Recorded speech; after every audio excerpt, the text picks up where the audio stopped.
আসসালামু আলাইকুম। দুপুর ২টার শীর্ষ সংবাদে স্বাগত জানাচ্ছি শাহনাজ পারভীন। কায়রোতে নতুন প্রেসিডেন্সিয়াল প্যালেসে পরিদর্শন করেছেন ডক্টর ইউনূস। রাষ্ট্র কাঠামো মেরামত করতে জনগণের কাছে যেতে হবে তারেক রহমান। বাংলাদেশের উন্নয়নে বিশ্ব ব্যাংকের $১.১৬ বিলিয়ন অর্থায়ন অনুমোদন। D8 সম্মেলনে ফিলিস্তিন নিয়ে জোরালো বক্তব্যের জন্য প্রধান উপদেষ্টাকে PLO মহাসচিবের ধন্যবাদ। দ্য ইকোনমিস্টের বর্ষসেরা দেশ বাংলাদেশ। বাংলাদেশিদের জন্য থাই ভিসা চালুর তারিখ ঘোষণা। উত্তরায় রেস্টুরেন্টে আগুন নিয়ন্ত্রণে 12 ইউনিট। কুড়িগ্রামে বাড়ছে শীতের তীব্রতা, জনজীবন বিপর্যস্ত। রূপালী ব্যাংকে ডাকাতি চেষ্টার ঘটনায় মামলা। প্রাইভেট কার নিয়ন্ত্রণ হারিয়ে বৈদ্যুতিক খুঁটির সঙ্গে ধাক্কা, নিহত 3। রাশিয়ায় উত্তেজনাপূর্ণ পরিস্থিতিতে উত্তর কোরিয়ান সৈন্যদের অবস্থা। নাইজেরিয়ায় ক্রিসমাস ফানফেয়ারে পদদলিত হয়ে ৩৫ জনের মর্মান্তিক মৃত্যু। এবং ওয়েস্ট ইন্ডিজকে হোয়াইট ওয়াশ করে ইতিহাস গড়ল বাংলাদেশ। শুনছিলেন শিরোনাম, এবার বিস্তারিত।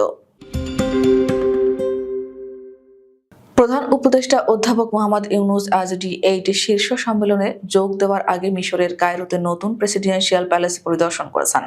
বৃহস্পতিবার প্রেসিডেন্সিয়াল প্যালেসে যান কায়রো সফররত প্রধান উপদেষ্টা।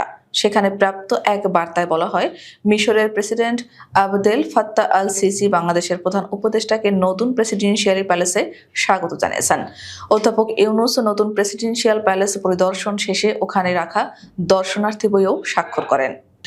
বিএনপির ভারপ্রাপ্ত চেয়ারম্যান তারেক রহমান বলেছেন, 5 আগস্ট ফ্যাসিবাদের পতন হয়েছে ঠিকই, তবে ষড়যন্ত্র থেমে নেই। দেশ বিদেশি ষড়যন্ত্র চলছে, এ বিষয়ে সকলকে সজাগ থাকতে হবে। 5 আগস্টের আগে মানুষের দাবি ছিল স্বৈরাচার পতনের, আমরা স্বৈরাচার মুক্ত হয়েছি। এখন 31 দফা বাস্তবায়নের মাধ্যমে রাষ্ট্র কাঠামো মেরামত করতে হবে। এটা বাস্তবায়নের জন্য বিএনপির নেতা কর্মীদের জনগণের কাছে যেতে হবে, জনগণকে 31 দফা সম্পর্কে জানাতে হবে, নিজেদের প্রস্তুত করতে হবে। বৃহস্পতিবার বিএনপির 3 জেলার নেতাদের জন্য আয়োজিত কর্মশালায় প্রধান অতিথির বক্তব্যে তারেক রহমান এসব কথা বলেন। রাষ্ট্র কাঠামো মেরামতের 31 দফা রূপরেখা নিয়ে মানিকগঞ্জ, মুন্সিগঞ্জ ও নরসিংদীতে পৃথকভাবে আয়োজিত কর্মশালায় একই সঙ্গে ভার্চুয়ালি যুক্ত হয়ে বক্তব্য দেন তারেক রহমান। বাংলাদেশের স্বাস্থ্যসেবা, পানি ও স্যানিটেশন খাতের উন্নয়ন এবং পরিবেশ বান্ধব ও জলবায়ু সহনশীল উন্নয়ন নিশ্চিত করতে $1.16 বিলিয়ন অর্থায়নের 3টি প্রকল্প অনুমোদন করেছে বিশ্ব ব্যাংকের নির্বাহী পরিচালক বোর্ড। বিশ্ব ব্যাংকের বাংলাদেশ ও ভুটানের কান্ট্রি ডিরেক্টর আব্দুল্লাহ শেখ বলেন, জলবায়ু পরিবর্তনের ঝুঁকিপূর্ণ দেশগুলোর মধ্যে বাংলাদেশ অন্যতম এবং দূষণের বিরুদ্ধে লড়াই এই অঞ্চলের একটি বড় চ্যালেঞ্জ। এই অর্থায়ন বাংলাদেশের জনগণের জন্য প্রয়োজনীয় স্বাস্থ্যসেবা, পানি ও স্যানিটেশন সেবা নিশ্চিত করার পাশাপাশি একটি পরিচ্ছন্ন, জলবায়ু সহনশীল ও টেকসই উন্নয়নের ভিত্তি স্থাপন করবে। কায়রোতে D8 শীর্ষ সম্মেলনের সাইডলাইনে আজ প্যালেস্টাইন লিবারেশন অর্গানাইজেশনের মহাসচিব হোসেন আল শেখ প্রধান উপদেষ্টা অধ্যাপক মোহাম্মদ ইউনূসের সঙ্গে সাক্ষাৎ করেছেন। এখানে প্রাপ্ত এক বার্তায় বলা হয়, প্রধান উপদেষ্টা এ সময় PLO নেতাকে জানান, বাংলাদেশ ফিলিস্তিনি জনগণ এবং একটি স্বাধীন রাষ্ট্রের জন্য তাদের সংগ্রামকে দৃঢ়ভাবে সমর্থন করে। প্রধান উপদেষ্টা বলেন, ফিলিস্তিনি জনগণ এবং তাদের স্বাধীনতার সংগ্রামের বিষয়ে সমগ্র দেশ ঐক্যবদ্ধ। PLO মহাসচিব ফিলিস্তিনি জনগণের ন্যায্য অধিকারকে সমর্থন করে D8 শীর্ষ সম্মেলনে জোরালো বক্তৃতার জন্য অধ্যাপক ইউনূসকে ধন্যবাদ জানান। দেশ নির্বাচন করেছে দ্য ইকোনমিস্ট। 2024 সালের বর্ষসেরা দেশ হিসেবে এবার বাংলাদেশের নাম ঘোষণা করেছে আন্তর্জাতিক এই গণমাধ্যম। বৃহস্পতিবার দ্য ইকোনমিস্টের প্রকাশিত প্রতিবেদন থেকে এ তথ্য জানা যায়। দ্য ইকোনমিস্টের প্রকাশিত প্রতিবেদনে বলা হয়েছে, সবচেয়ে ধনী, সুখী বা নৈতিকভাবে শ্রেষ্ঠ স্থান অধিকারী কিনা সেই হিসাবে নয়, সেরা দেশ বেছে নেওয়া হয় আগের 12 মাসে সবচেয়ে বেশি উন্নতি করেছে কিনা সেই বিচারে। এবারের সেরা দেশ বেছে নেওয়ার ক্ষেত্রে চূড়ান্ত তালিকায় ছিল 5টি দেশ। বাংলাদেশ ছাড়াও সিরিয়া, আর্জেন্টিনা, দক্ষিণ আফ্রিকা ও পোল্যান্ড রয়েছে এই তালিকায়। শেষ পর্যন্ত বাংলাদেশকেই বেছে নেওয়া হয়। বাংলাদেশিদের জন্য ভ্রমণ আরও সহজতর করার লক্ষ্যে এবার ভিসা সেবা চালু করতে যাচ্ছে থাইল্যান্ড। এতে দেশটিতে ভ্রমণে বাংলাদেশি পর্যটকদের জন্য ভিসা আবেদন প্রক্রিয়া আরও সহজ ও কার্যকর হবে। রয়্যাল থাই দূতাবাসের এক বিজ্ঞপ্তি থেকে জানা যায়, আগামী বছরের 2 জানুয়ারি থেকে বাংলাদেশিদের জন্য এই ভিসা সেবা চালু করা হবে। বিজ্ঞপ্তির মাধ্যমে জানানো হয়, এখন থেকে সরকারি পাসপোর্টে আর থাই ভিসা লাগবে না। আগামী 19 ডিসেম্বর থেকে ঘরে বসেই ভিসা আবেদন করা যাবে।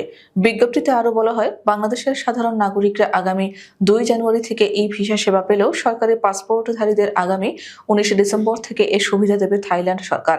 আবেদনের 10 দিনের মধ্যে ইমেইলে এ ভিসা দেওয়া হবে। রাজধানীর উত্তরায় একটি রেস্টুরেন্টে অগ্নিকাণ্ডের ঘটনা ঘটেছে। আগুন নিয়ন্ত্রণে কাজ করছে ফায়ার সার্ভিসের 12টি ইউনিট। শুক্রবার সকাল 10:38 এ আগুন লাগার ঘটনা ঘটে। ফায়ার সার্ভিস সূত্রে জানা গেছে, উত্তরা 12 নম্বর সেক্টরে অবস্থিত লাভলিন রেস্টুরেন্টে আগুন লাগার সংবাদ পাওয়ার পর সকাল 10:40 পৌঁছে তা নিয়ন্ত্রণে কাজ শুরু করেন ফায়ার সার্ভিস কর্মীরা। এতে উত্তরা, টঙ্গী, বাড়িধারা, কুর্মিটোলা ও সিদ্দিক বাজার ফায়ার স্টেশনের মোট 12টি ইউনিট কাজ করছে। শীতের তীব্রতা বাড়ায় জবুথবু হয়ে পড়েছে দেশের উত্তরের সীমান্ত ঘেঁষা জেলা কুড়িগ্রামের হতদরিদ্র ও ছিন্নমূল মানুষ। শুক্রবার সকাল 7টায় জেলার সর্বনিম্ন তাপমাত্রা রেকর্ড করা হয়েছে 11.4 ডিগ্রি সেলসিয়াস।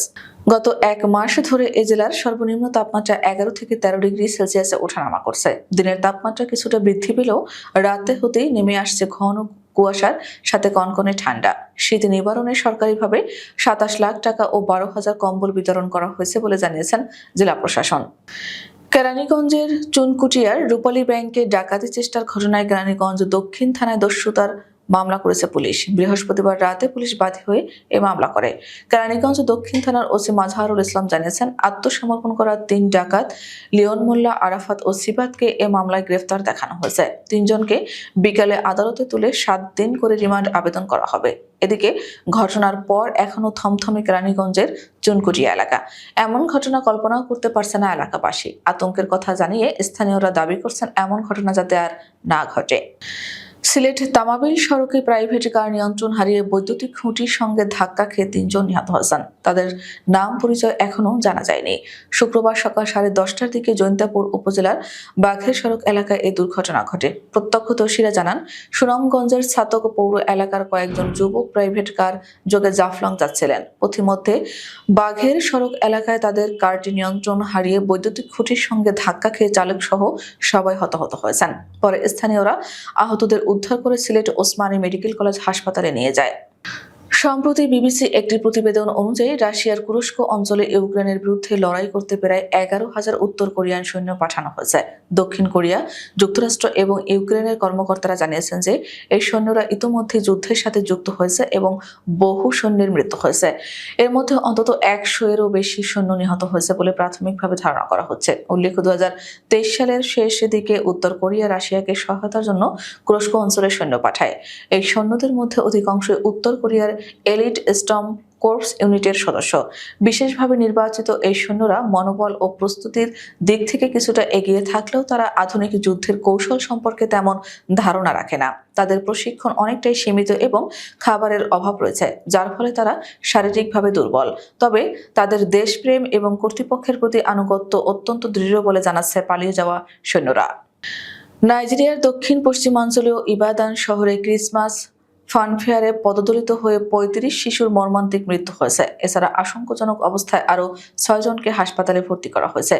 বৃহস্পতিবার পুলিশের এক বিবৃতিতে এ কথা বলা হয়েছে। পুলিশের উদ্ধৃতি দিয়ে ব্রিটেনের স্কাই নিউজ এই খবর জানায়। পুলিশের প্রতিবেদনে বলা হয়েছে, মেলার আয়োজকরা আগে থেকেই নগদ অর্থ এবং খাবার দেওয়ার প্রতিশ্রুতি দিয়েছিলেন।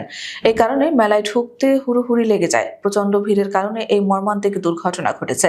স্থানীয় বাসিন্দারা জানিয়েছেন, অনুষ্ঠানের স্থলে 5,000-এরও বেশি শিশু জড়ো হয়েছিল এবং মেলার আয়োজকরা অনুষ্ঠান শুরু করার আগেই এই দুর্ঘটনা ঘটে। সিরিজের প্রথম 2 ম্যাচ জিতে আগেই সিরিজ নিশ্চিত করেছিল বাংলাদেশ। তাই ওয়েস্ট ইন্ডিজের জন্য শেষ ম্যাচ ছিল মান বাঁচানোর লড়াই। ঘরের মাঠে ক্যারিবিয়ানরা সেটা রক্ষা করতে পারল না। শেষ ম্যাচে 80 রানের ব্যবধানে উইন্ডিজকে হারিয়েছে বাংলাদেশ। ফলে 3 ম্যাচের টি-20 সিরিজে ওয়েস্ট ইন্ডিজকে প্রথমবারের মতো হোয়াইট ওয়াশ করল টাইগাররা। 2012 সালে আয়ারল্যান্ডের পর 3 ম্যাচের টি-20 সিরিজে প্রতিপক্ষকে তাদের মাঠে ধবল ধোলাইয়ের স্বাদ পেল বাংলাদেশ। ভারত, পাকিস্তান এবং ইংল্যান্ডের পর চতুর্থ দল হিসেবে 3 ম্যাচের টি-20 সিরিজে ওয়েস্ট ইন্ডিজকে ধবল ধোলাই করল বাংলাদেশ। আমাদের পরবর্তী রাত 10টার শীর্ষ সংবাদ দেখার আমন্ত্রণ জানিয়ে এখনকার মতো বিদায় নিচ্ছি। দর্শক, ভিডিওটি শেষ পর্যন্ত দেখার জন্য আপনাকে অসংখ্য ধন্যবাদ। নিত্য নতুন সংবাদ পেতে আমাদের ইউটিউব চ্যানেলটি সাবস্ক্রাইব করুন ও নিয়মিত নোটিফিকেশন পেতে বেল বাটনটি ক্লিক করুন এবং আমাদের ফেসবুক পেজটিতে লাইক করুন। এছাড়াও আমাদের ভিডিওতে লাইক দিয়ে শেয়ার করুন। আল্লাহ হাফেজ।